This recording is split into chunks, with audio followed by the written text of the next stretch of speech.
तो सुने जरा, तुम्हारे दिल में क्या है मुझे नहीं जानना। तुम्हारे दिल में कौन है मुझे नहीं जानना। बस इतना बता दो कि क्या तुम वही हो जिसकी मुझे तलाश है।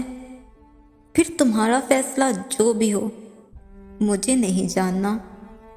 और इतना सब कुछ कह जाने के बाद भी मुझे तुम्हें पाने या ना पाने की हसरत नहीं है, क्योंकि तुमसे प्यार करने के लिए मुझे तुम्हारी ही ज़रूरत नहीं है।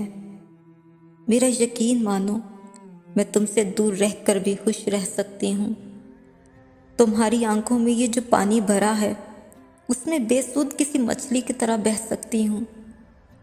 तुम्हारे लिए कुछ घंटे क्या पूरी ज़िंदगी कर सकूँ, ये वो इंतज़ार है। हाँ हाँ, ये सच है, मुझे तुमसे यकतरफा प्यार है।